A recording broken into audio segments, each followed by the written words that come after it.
Well, folks, we're here for an edition of White Haired Wisdom in the Kitchen. And this is my wonderful husband, Carry Farr. and I'm Latrell. So, folks, every time in my life that I've been sick or gotten overweight and I'm kind of in that position again, what I've started doing is I've started using green smoothies, and they always improve my health.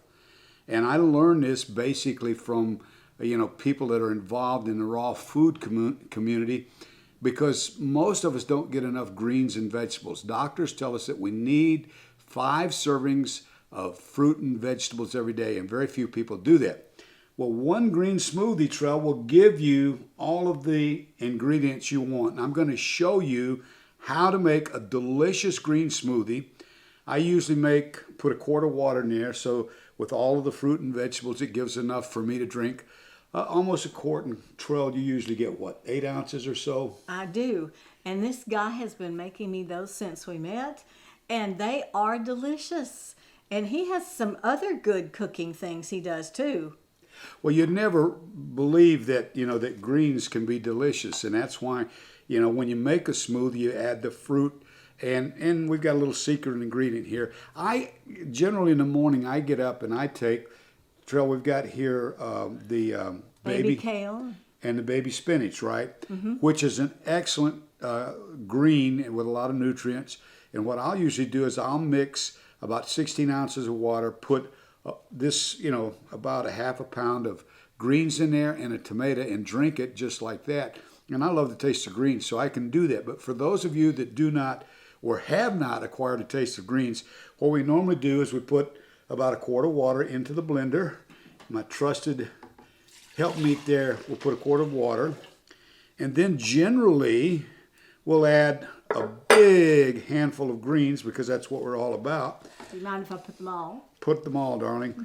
And then if you don't have enough greens, we use the kale. Now, this is just the traditional kale that you buy at the grocery store, but they make a kale called lacinato kale, or dinosaur kale, that is a really good kale. And you have to peel the stems and and these greens are strong, but the lacinato is my favorite. And we're just about, just a week away from spring here in Tennessee. And you see, she does it much better. We're putting plenty of greens in there.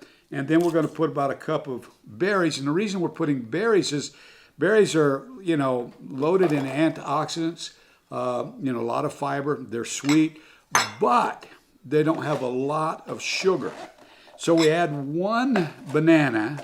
So what we've got about 30 ounces of water, a nice big portion of greens, a cup of strawberries, and 1 banana. And that's probably going to be not quite sweet enough. So what we'll do is we'll put a little better stevia just to give it a little sweeter taste. And then what we're going to do is we're going to blend it up. Now, if you have a traditional blender at home, there's a possibility that you may not get this completely blended. This is a Vitamix blender. It's a 3 horsepower blender. And I think this one's probably 15 years old. We've gone through 2 of them over the last 15, 20 years. And Terrell, the folks that know us realize that your husband, my wife, died in 2021. And when my second wife, I lost my first wife to cancer in '01, when she said she wanted to spend $400 on a blender, I said, "What? Are you crazy?" And so anyway, she went and bought the blender, the Vitamix. And friends, I promise you that if this blender tore up while we're making this smoothie, I would buy one tomorrow. That's how important I feel like they are. There are other people that use another one called a Blendtec, which I think is actually a little strong, a little more powerful than this. But anyway, it's about a 4 horsepower. But let's blend this bad boy up, and then we'll taste it and tell you what it tastes like. So,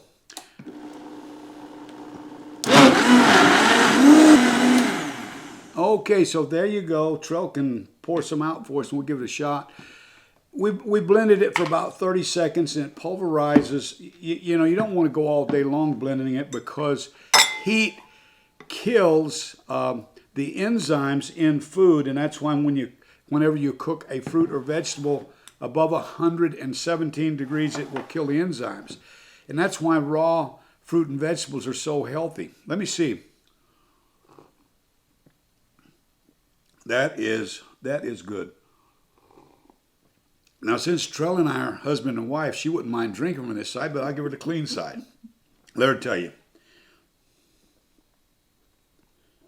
Oh, yeah. It's good, isn't it? It is. It's really, seriously good. And you won't miss any food, any fruit flavor because it's all there. Yeah.